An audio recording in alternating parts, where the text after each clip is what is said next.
What's up, hikers? If you're a new hiker and you're thinking about getting the ultimate pair of hiking socks, today I'm going to share with you 4 things that you need to know about picking the best pair of socks for you, a few tips and tricks to make that experience a little bit better, and if you wait to the very end, my own personal recommendations out there on the marketplace today. And you're watching Andy Parrish Outdoors.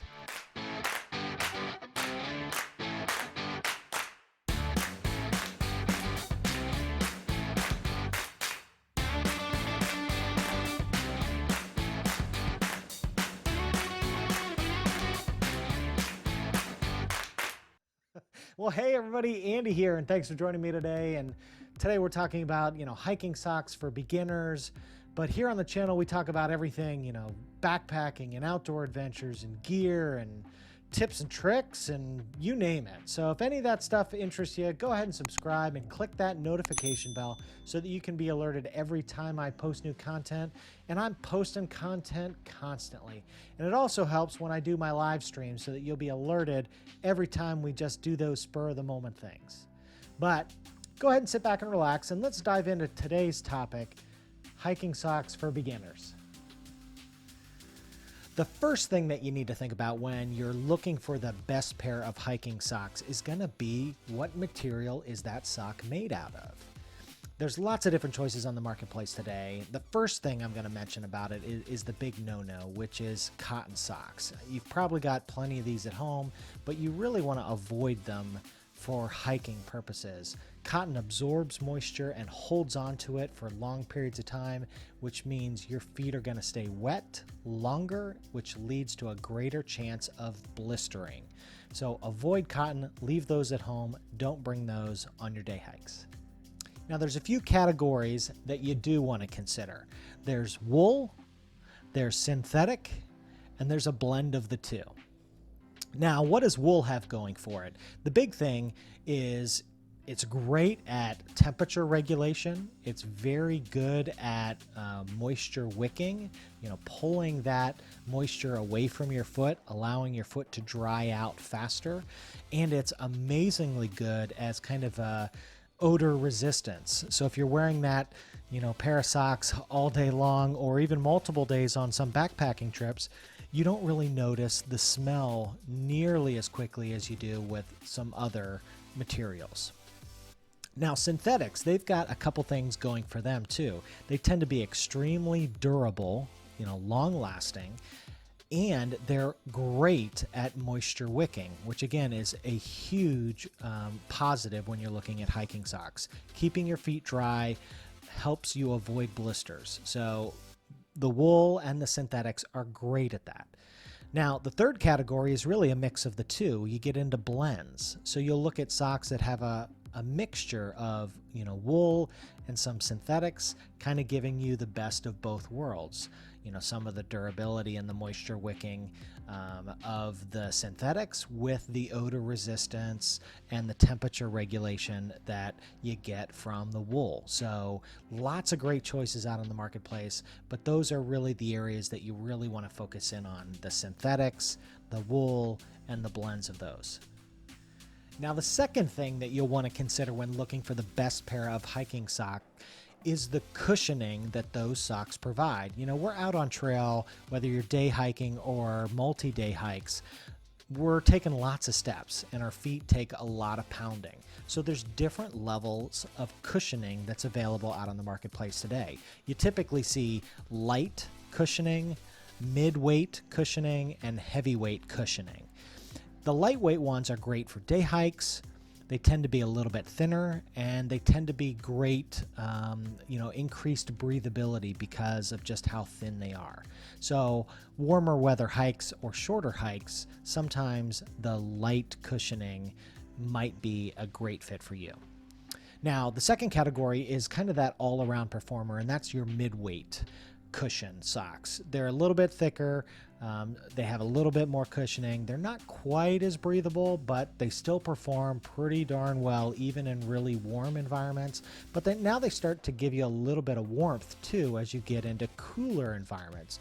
So that's kind of a nice sweet spot. A lot of people really like that. It's probably the best selling segment of the marketplace is that mid-weight, but you also have the heavyweight or the heavy cushion sock, which provides the most cushioning if you're doing longer, multi-day hikes where you're going to take a lot of pounding, or it tends to be, cooler temperatures to cold temperatures. It's going to also provide greater warmth. So the heavier cushion makes sense in that situation. So it might make sense, depending on what you're looking to do, to choose a sock that fits that specific need. If you're just a warm weather, day hiker, maybe the light cushion is all you're going to need. If you're going to do more cold weather hiking, maybe the heavy cushion, multi-day kind of sock is going to be what you need. Or if you're going to do a little bit of both, maybe that mid-weight is going to be that all-around great performer for you. Now, the third thing that you're going to want to think about when looking at hiking socks is going to be the length of the socks themselves. So, for example, if you're wearing hiking boots as a beginner, you're going to look for longer cut socks. You're going to look for boot length, calf length socks. Some of them are knee-high socks. So the longer ones that are going to provide enough coverage to still extend out of your boot, depending on how high your boot is. Next to that, you're going to see the crew socks, which are kind of your standard length. They work for most boots, and they're also great for if you're into hiking shoes or trail hikers. That crew length, that mid length, is a great option. Again, probably the best selling out on the marketplace today.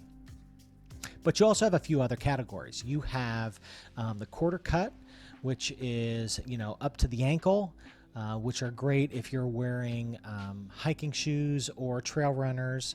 And then you also have no-shows, which are that shortest length if you're wearing, again, hiking shoes or trail runners. But you probably don't want to wear those last two categories if you've got mid-length or high-top boots.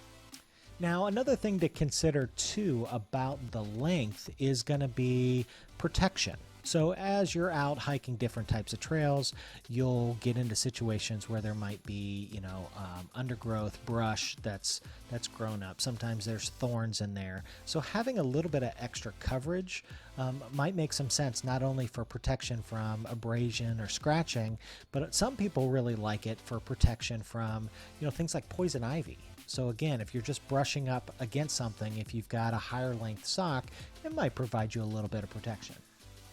Now, if you're finding value in any of this content, please go ahead and give a like to the video. It really does help the video, helps other people find the video, and people that are looking for this type of material, it just makes it more readily available. So if you found value, I appreciate it. Go ahead and give it a like. Now, the fourth thing to consider is very important as well, and that's going to be the fit of the sock. Not only, do you need to just worry about, let me get the right size, but you also want to make sure that the sock fits your foot well.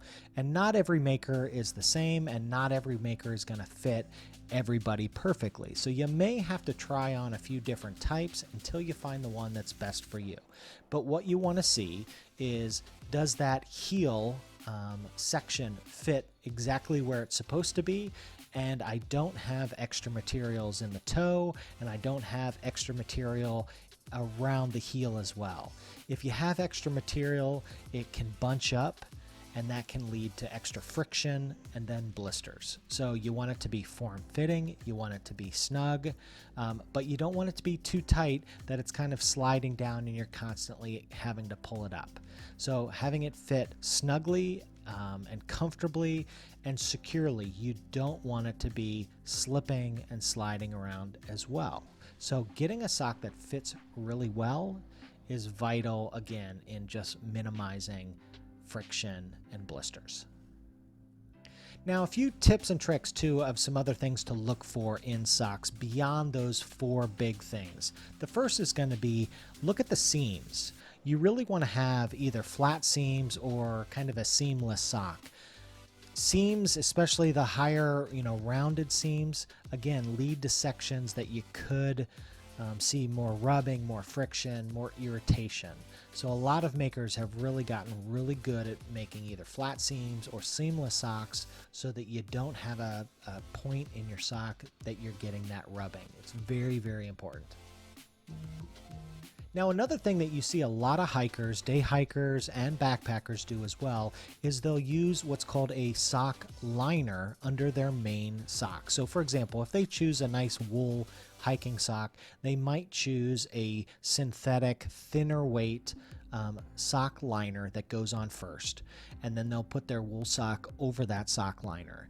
And that liner is meant to be kind of a smooth, comfortable, moisture wicking component, and it also provides a little bit of abrasion protection so that if the wool sock, rubs against the shoe, your sock is going to then rub against that liner and not necessarily against your heel or against your toes.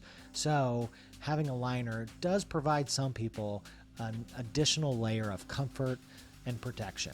You have to decide if that's something that you want to do. I personally don't do that, but I have others in the hiking community that swear by it. So just be aware those are out there. It may be something worth looking into. Another option that you see a lot of people look at, and this is specifically geared towards people that see a lot of irritation and blistering when it comes to their toes, there's actually products out there called toe socks that provide kind of an individual sleeve for each one of your toes. And again, the idea is instead of your toes rubbing together, the materials between your toes is going to rub together. So saving you from the friction and the blisters that go with that. It takes a little bit getting used to these, but again, there's a pretty strong following that some people who have tried them and love them swear that that's just the way to go. All right, so what's my favorite out there? Well, my favorite is actually a wool synthetic blend, as you might have guessed, and it's by Darn Tough. Darn Tough is a great brand in the hiking and backpacking community. They make amazing products. Their stuff is form-fitting, it's long-lasting, and it's extremely comfortable. Now, it's so long-lasting that they actually have a warranty that states if you're able to wear a hole in it, they'll replace it for you. So they tend to be a little bit pricey, but they're really high quality. So, buying a pair of socks for, $20 to $23 is kind of their normal price. You can sometimes find these on sales throughout the year, so keep your eye out for those. But if you can get a good pair of hiking socks and they can last you a lifetime, makes some sense to me. So check out Darn Tough. They're my number one option out there. So that leads me to the big question. What's your favorite? I'd love to hear that in the comments down below. Is it the Injinji toe socks? Is it the Darn Tough? Is it the Smartwool? Is it something else? The REIs, the Wigwam, something else that's out in the marketplace today? I'd love to hear about it. Go ahead and put that down below. And if you have any questions for me of what I've used, what I like and don't like more specifically, go ahead and ask those. I'm happy to answer those in the questions down below. Thanks so much for watching. And again, until next time, be well.